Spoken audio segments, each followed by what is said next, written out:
Hi అండి. అందరూ ఎలా ఉన్నారు? బాగున్నారా? నేను బాగున్నాను. మీరు కూడా చాలా చాలా బాగుండాలని మనస్ఫూర్తిగా కోరుకుంటున్నాను.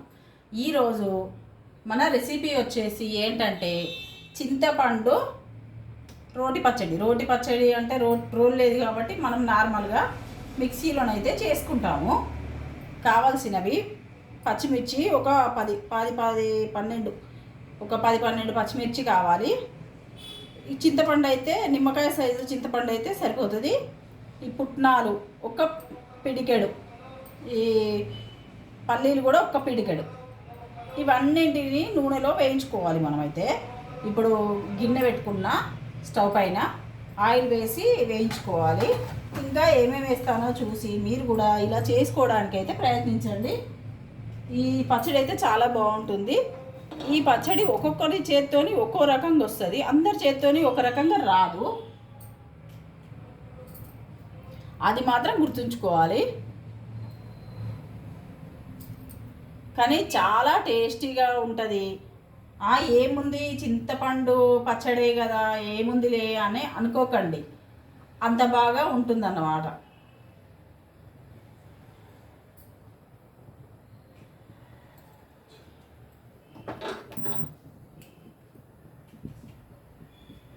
చూస్తున్నారా నా వీడియోస్? ఎలా ఉంటున్నాయి నా వంటలు? కామెంట్లో చెప్పండి. ఇంకా మీకు ఏమైనా కావాలనుకుంటే కూడా నాకు కామెంట్లో చెప్పండి. ఆయిల్ వేసుకోవాలి. గిన్నె పెట్టుకున్నాం కదా, గిన్నె పెట్టుకొని గిన్నె వేడైన తర్వాత ఆయిల్ అయితే వేసుకోవాలి.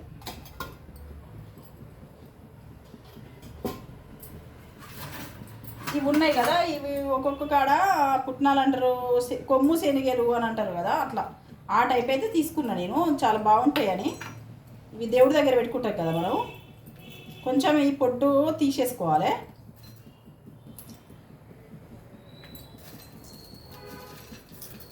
నేను ఇంకా పొట్టు సరే తీసుకుందాంలే అని ఆగినన్నమాట. ఇవి తొందరగా వేగిపోతాయి.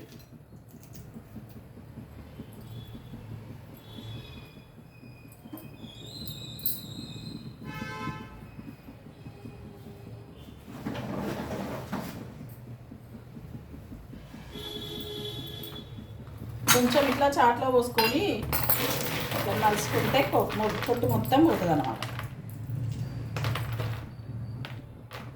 ఇవి నూనెలో వేయంగానే ఎగుతాయి. ఇంకా నేను ఆ పుట్నాలు ఏం దేను, దేవుడి దగ్గర పెట్టిన ఇవి కొమ్ము శనగలనే వేసుకుంటాను.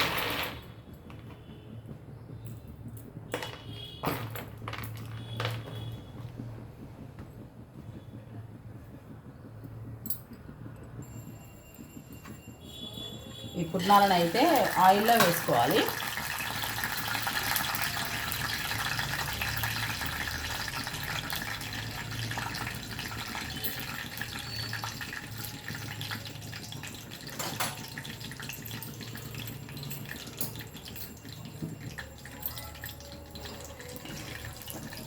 పుట్టిగా వేయించుకోవడం కంటే ఈ ఆయిల్లో వేసుకుంటే టేస్ట్ అయితే చాలా బాగా వస్తుంది. నేను చెప్పాను కదా ఒక్కొక్కరికి ఒక్కొక్కరి టేస్ట్ అని. అదే ఇందులో ఉండే మతలబు. ఇవి కూడా తొందరగా వేగిపోతాయి.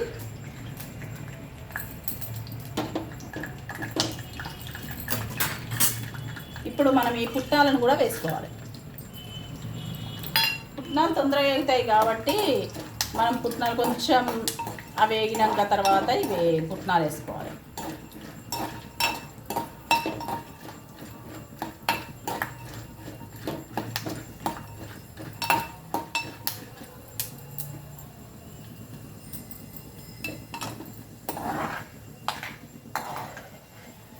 ఇంకా ఇవి అయితే ఆయిల్లో నుండి తీసుకోవాలి.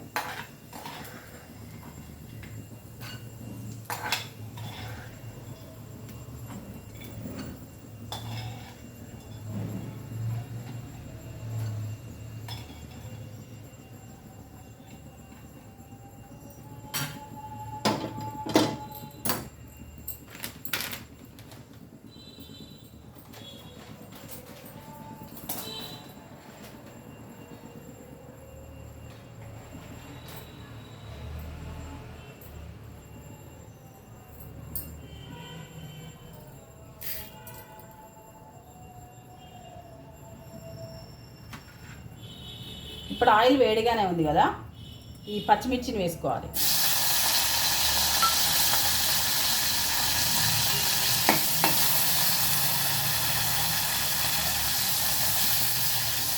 పచ్చిమిర్చికి అక్కడక్కడ తెల్ల మచ్చలు వచ్చిన తర్వాతనే ఏదైనా వేసుకోవాలి.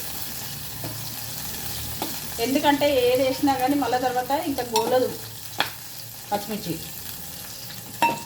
నాకైతే అట్లా అనిపిస్తుంది.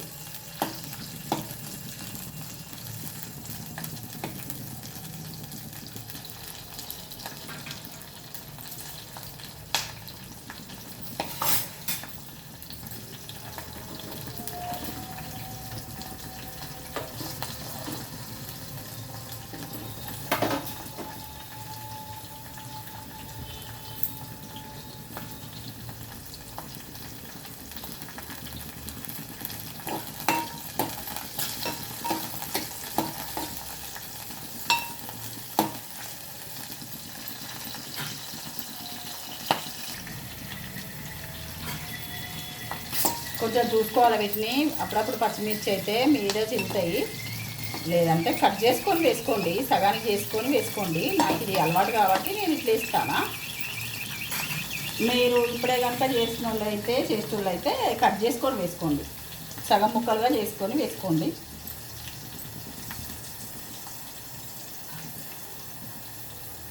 ఈ చింతపండులో పీచుగిన తీసుకోవాలి, తీసుకున్నా కానీ అక్కడక్కడ ఉంది ఇంకా.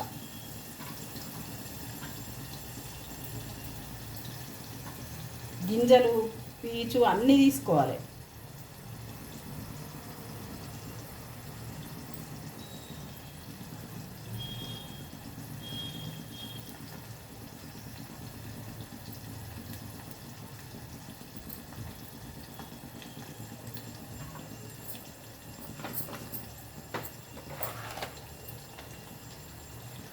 ఇప్పుడు ఈ పచ్చిమిర్చిలోనైతే కొంచెం పసుపు అయితే వేసుకోవాలి.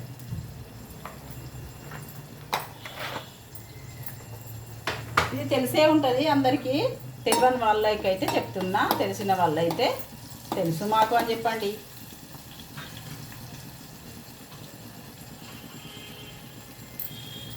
ఇప్పుడు చింతపండు వేసుకోవాలి.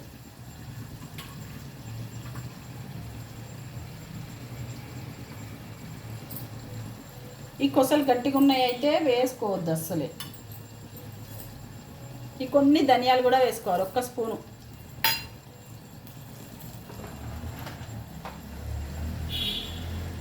ఒక 1/2 టీ స్పూను జీలకర్ర.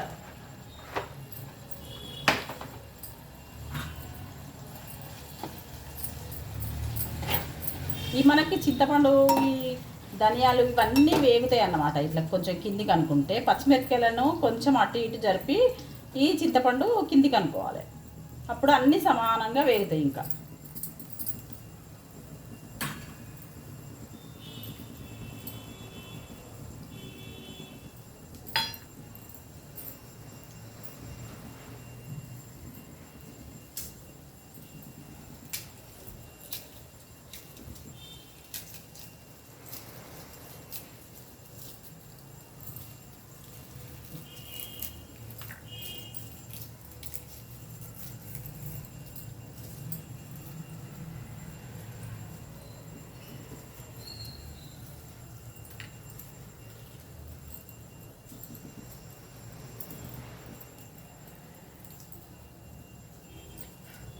ఈ 4-5 వెల్లుల్లిపాయలను అయితే వేసుకోవాలి. 4-5 లేవు, 6-7 దాకా ఉన్నాయి.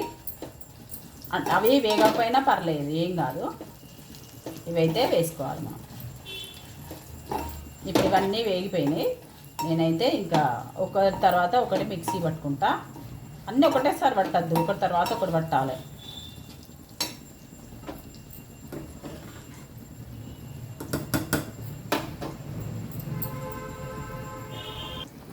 ఇంకా స్టవ్ ఆఫ్ చేసుకోవాలి.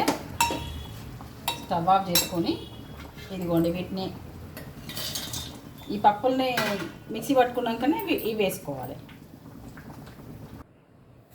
ఇదిగోండి, ఇది మొత్తం మెత్తగా కావద్దు, కొంచెం పప్పులుగానే ఉండాలి. ఇప్పుడు వీటన్నింటిని దీంట్లో వేసుకోవాలి, మిక్సీలో అయితే వేసుకోవాలి మనం.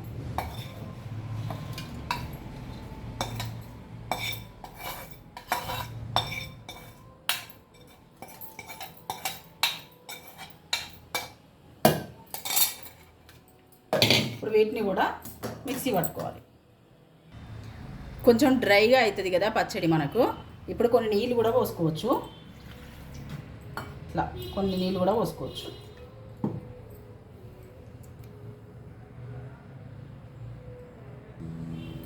ఇదిగోండి మన పచ్చడి అయితే ఇలా రెడీ అయిపోయింది. దీనికి కొంచెం చిన్న పోపు వేసుకోవాలి. అందరు వేసుకోరు పోపు, మీ ఇష్టం, వేసుకుంటే వేసుకోండి లేదంటే లేదు, వేసుకోకపోయినా ఏం పర్లేదు. నేను ఉప్పు వేసిన క్లిప్పింగ్ అయితే మిస్ అయిపోయింది. ఉప్పు వేసిన క్లిప్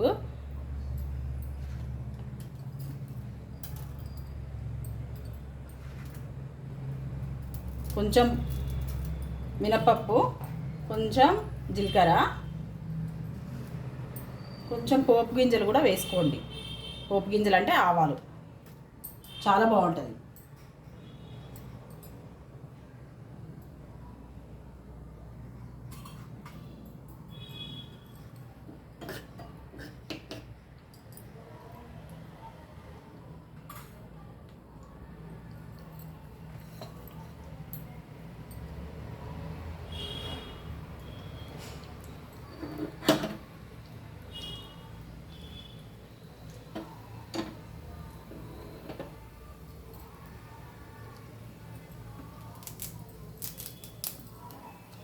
కరివేపాకు కూడా వేసుకోండి. ఇంకా ఫ్లేవర్గా ఉంటుంది, చాలా టేస్ట్ ఉంటుంది, ఫ్లేవర్ ఉంటుంది, చాలా బాగుంటుంది. కొంచెం పసుపు అయితే వేసుకోండి. దీంట్లో వేసుకున్నాం కదా మనం, కొంచెం ఒక చిటికెడు అనుకోండి, అంతే. ఎక్కువ అయితే వేసుకోకండి, అంత ఎక్కువ వేసుకుంటే కూడా బాగుంటుంది పసుపు. ఏంటంటే పోపు కలర్ మంచిగా ఉంటుందని వేసిన నేను. మీరు పోపు వేసుకోకుండా పర్లేదు. ఈ పోపు అయితే గోలాలి, వేసుకుంటే మాత్రం పోపు గోలితేనే మంచిగా ఉంటుంది, లేదంటే పచ్చి పచ్చి ఉంటుంది. మీరు మొదటిసారి చూసినట్టయితే సబ్స్క్రైబ్ చేసుకొని చూడండి. ఎప్పుడు చూసే వాళ్ళు అయితే ఫస్ట్ లైక్ చేసి చూడండి. ఇంత మంచి మంచి వంటలు, వెనకటి వంటలు అన్నీ చేస్తున్నా కదా, ఒక లైక్ చేసి చూడండి అప్ప, సపోర్టింగ్గా ఉంటుంది. అలాగే హైప్ కూడా చేయండి. ఇదిగోండి పోపు అయితే మనం పచ్చడిలో వేసుకోవాలి.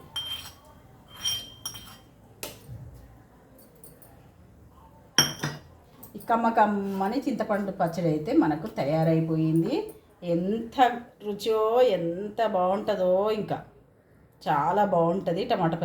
ఈ చింతపండు పచ్చడి అయితే ఊరికే టమాటా పచ్చడి చేసి టమాటా పచ్చడి అని అలవాటు అయిపోయింది. ఈ చింతపండు పచ్చడి చేసి చాలా రోజులు అవుతుంది, అందుకే ఒకసారి మీకు చూపిద్దామని నేను చేశానన్నమాట. ఇది చూసి మీరు కూడా చేసుకోండి. మేము చిన్నప్పుడు ఇట్లా మా ఇంట్లోనైతే ఇట్లా చేసేది, ఉట్టి కారం వేసి చేసేది. అది కూడా చూపిస్తా, అది కూడా చాలా బాగుంటుంది. అదైతే ఇంకొక వారం 10 రోజులు తినేది మేము.